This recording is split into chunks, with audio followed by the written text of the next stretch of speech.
Ravi de te retrouver, Martin Maréchal. On va parler aujourd'hui d'un hashtag qui fait polémique, qui fait fureur. On va parler de l'hashtag qui concerne le film Mulan. Oui, hashtag boycott Mulan. Alors pourquoi ce boycott? Qu'est-ce qui justifie toute cette crise sur les réseaux sociaux? En tout cas, on vous explique tout maintenant. Tout de suite.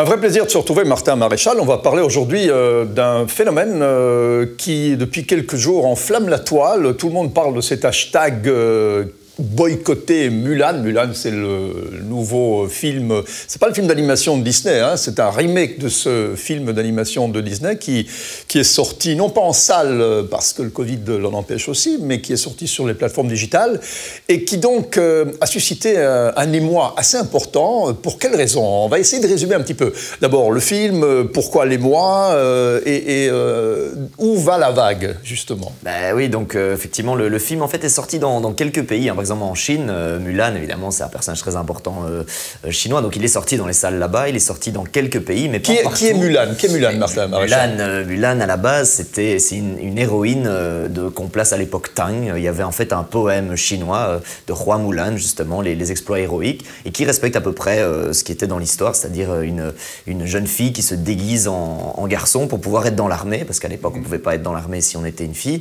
pour pouvoir défendre, quand même, protéger l'empereur de l'invasion des Huns. Donc voilà, ça c'était à l'époque historiquement. Maintenant, le dessin animé qu'on connaît tous de Mulan de 1998 avait un peu évidemment étoffé ça. On se souvient du petit dragon Mouchou qui crachait du feu, ça c'était peut-être pas tout à fait la réalité. Mais effectivement, il y a ce film de 2020 qu'on appelle un live action, donc c'est quand vous le faites avec des vrais acteurs, voilà, un remake, comme tu as dit Michel, voilà, Mulan, et qui effectivement a provoqué ce boycott, hashtag boycott Mulan qu'on a vu sur les réseaux sociaux, sur Instagram, sur Twitter, un petit peu partout.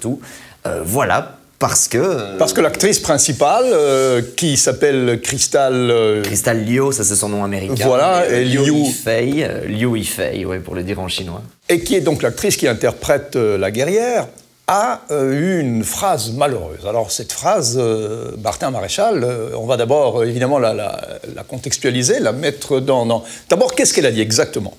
Donc c'est un tweet, enfin c'est pas tout à fait un tweet parce que c'est la plateforme Weibo en Chine, mais c'est l'équivalent de Twitter. Elle est suivie par 65 millions de gens en Chine, donc elle a quand même un petit peu pignon sur rue. Puis à un moment donné, c'était l'année passée en 2019, au moment du tournage du film encore, elle dit « Je soutiens les forces de l'ordre hongkongaises qui sont en train de réprimer les révolutions, enfin pas la révolution, mais les manifestations démocratiques de Hong Kong qu'on a suivies d'ailleurs l'année passée, le mouvement des parapluies, etc. » Et donc elle a soutenu les forces de l'ordre à un moment donné où c'était pas vraiment, il fallait plutôt être du côté probablement de ces manifestants démocrates. Et donc il y a eu tout un mouvement global, probablement pas trop en Chine, mais surtout dans le reste du monde. Qu'est-ce que c'est que ça? Pourquoi est-ce que cette actrice dit ça? Ça ne va pas, donc n'allons pas voir le film, boycott, comme ça arrive dans plein de cas en fait. D'accord, donc on peut supposer qu'elle est soit insincère, ce qui la dédouane un petit peu, mais qui l'a obligé à parler, ou sincère, ce qui, évidemment, alors conforte totalement le hashtag. Or, Martin, quelles sont les probabilités de sa sincérité dans son amour pour le régime chinois pur et dur? Donc ça, évidemment, on s'interroge parce qu'on sait que c'est pas tout à fait la première fois que ça se serait déjà passé. Certains acteurs qui sont très connus, des acteurs chinois, qui malgré le fait qu'ils aient souvent réussi à quitter la Chine, qui sont naturalisés américains ou autres. On pense par exemple à Jackie Chan, par exemple.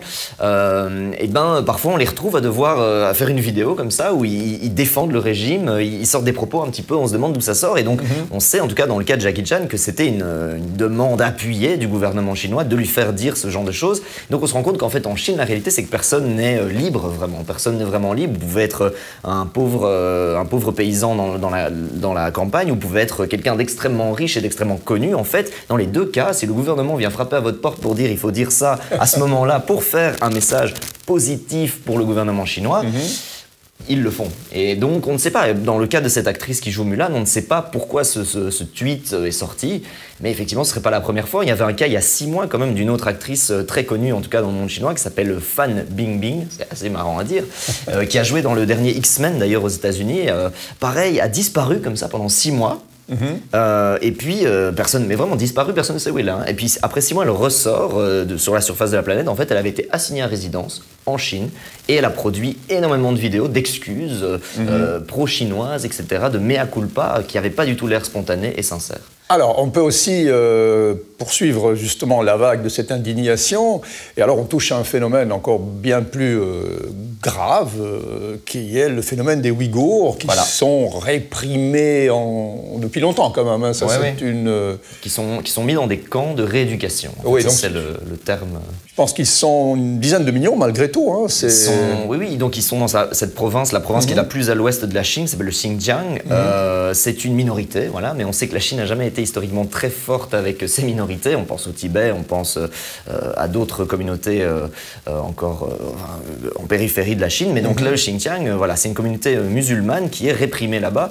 On sait de sources sûres confirmées qu'il y a 27 camps de rééducation dans lesquels sont entassés énormément de ces Ouïghours. Mais en réalité, les associations estiment qu'on est plus proche de 1200 camps. Donc c'est vraiment industriel et c'est horrible ce qui se passe là-bas vraiment. Ces gens sont privés de liberté. On sait qu'il y a des cas de castration des femmes, évidemment, parce que dans la logique, c'est d'éviter que cette population se reproduise. Enfin, c'est des choses qui sont vraiment horribles, qui vous hérissent le poil. Et on sait que le film, et c'est là que vous avez le deuxième pilier de la raison du boycott de Mulan, c'est que le film a été tourné en majorité en Nouvelle-Zélande, mais une partie du film a été tournée sur les territoires du Xinjiang avec l'aide des administrations locales dont on sait qu'elles sont en même temps en train de faire ce qu'on peut appeler presque du nettoyage ethnique et en même temps, donner les accès à ce film de Disney, grande production, pour aller filmer dans les plaines du Xinjiang, qui sont par ailleurs très jolies. Mais voilà, donc le boycott a deux grandes raisons, donc Hong Kong et les Ouïghours. Voilà, est-ce que ce boycott fonctionne? Est-ce que le film va être une catastrophe financière parce que le boycott prend? Ou est-ce que le boycott effleure simplement ce film? D'ailleurs, on n'a pas parlé du film, on ne sait pas si le film est bon, on ne sait pas si le film n'est pas bon. D'ailleurs, c'est secondaire. Pour ceux qui l'ont vu, on peut se dire que c'est un film très moyen. Ouais, moi j'ai eu la chance de le voir effectivement parce que comme j'ai dit, il est disponible en fait sur la moitié de la planète à peu près et puis une autre moitié attend le mois de novembre, décembre, ça dépend. Pour la Belgique effectivement, il arrivera très tard, je crois qu'on sera quasi les derniers sur la planète à le recevoir chez nous, mais donc j'ai eu l'occasion de quand même pouvoir le regarder. Le film est très mauvais en plus, donc je vous dirais boycottez-le simplement parce qu'il est très très mal fait, les scènes d'action sont surcutées, les couleurs sont épileptiques, il y a quelques beaux paysages parce qu'évidemment c'est filmé dans des beaux endroits, mais le scénario est mal fait. En fait, il essaye de faire la même chose que le dessin animé. Mais le dessin animé avait tout fait mieux, il y a 22 ans. Donc en fait, c'est juste dommage de faire un remake et de se planter. Et même au niveau de la cause féministe aussi, on sent que c'est moins bien, c'est moins fin que 1998. On pourrait rentrer dans les détails, c'est encore un autre sujet, mais le film n'est pas bon, moi je vous le dis maintenant. Est-ce qu'il fallait donner autant d'importance justement à ce film et ne pas le laisser mourir de sa mort naturelle? Parce que peut-être que justement cet hashtag va lui donner une promotion qu'il n'aurait peut-être pas espéré avoir en temps normal. Ouais, peut-être, je ne pense pas, parce que en fait Disney c'est quand même très connu. Quand on dit Mulan, même des personnes qui ne suivent pas les dessins animés, vous dites Mulan, tout le monde voit exactement quand même ce que c'est. On vous dit Aladdin, on vous dit Tarzan, on vous dit La Belle et la Bête, vous savez. C'était en plus l'âge d'or de Disney, donc cette année, les années 90. Donc Mulan, tout le monde le sait. Donc je pense que les gens seraient allés le voir. Le boycott a effectivement fait beaucoup de mal au film. D'ailleurs, le gouvernement chinois, on sent bien qu'il n'est pas tout à fait à l'aise avec ça. Il s'est déjà remboursé, hein, donc c'est un film qui a coûté très cher. On estime à peu près à 300 millions de dollars, donc c'est énorme. Rien que la Chine a déjà évidemment un petit peu remplacer ça, mais le but de faire un film comme ça, c'est de quintupler votre mise, évidemment, et ça, je pense pas qu'on y arrivera, parce que le boycott est efficace, ça c'est sûr. D'accord, eh bien, je pense qu'on en parle un petit peu avant les autres. Hein. Je pense que cet hashtag va continuer, puisque le film, en réalité, est sorti en Asie, est sorti aux États-Unis, n'est pas sorti encore chez nous en Belgique, mais voilà. Chez nous. Et donc, on en parlera certainement dans les semaines à venir. Mais on a donné les grandes lignes, Martin. Là, voilà. Je pense que tout le monde est au courant maintenant de ce que contient le film Mulan, au-delà de cette histoire qui est vieille comme la Chine, et qui est une des histoires fondatrices d'ailleurs de la Chine. Voilà, je pense que Martin, on va se retrouver très très vite. Bah, bien sûr. Parce que ce genre d'information nous plaît beaucoup. C'est des sujets un peu complexes, mais c'est des sujets intéressants. Qui exactement, exactement. Et qu'est-ce qu'il y a derrière un hashtag qui enflamme la toile? C'est toujours bien d'aller un petit peu creuser. Est-ce qu'on sait qui l'a lancé? On ne sait pas qui l'a lancé. La première personne, je ne l'ai pas, mais ça a été juste après en réaction au tweet de l'actrice qui dit ça. Que dit l'actrice aujourd'hui? Dernière question. Elle est où? Elle est cachée? Elle ne pleure, s'exprime pas. Ouais, elle est désespérée? Elle regrette? Ceci dit, elle va probablement pas très bien parce qu'elle s'est pris énormément d'attaques, notamment parce qu'elle est aussi naturalisée américaine. Et donc il y a eu plusieurs tweets notamment qui disaient c'est bien facile de dire des choses comme ça quand vous ne devez pas vivre à Hong Kong par exemple. C'est plus facile d'être de l'extérieur, de vivre dans le confort américain et d'exprimer un jugement sur une situation qui est houleuse dans le pays d'origine. Donc je ne sais pas, à mon avis elle va pas très bien et puis comme on a dit, peut-être que c'était pas quelque chose qu'elle a fait spontanément, peut-être que c'est pas quelque chose qu'elle pense dans son fort intérieur et donc si c'est le cas, alors le bashing sur cette pauvre fille est pas tout à fait correct. Mais voilà, on n'aura pas tout à fait les réponses, mais ça risque d'être une affaire à suivre de toute façon. On suivra l'affaire. Merci Martin. Ciao. À bientôt. Merci d'avoir regardé cette vidéo. Et n'oubliez pas le pouce bleu pour nous encourager. Abonnez-vous à la chaîne. N'oubliez pas d'activer la clochette pour être notifié lors des prochaines vidéos, les commentaires et surtout, regardez les autres vidéos tout de suite.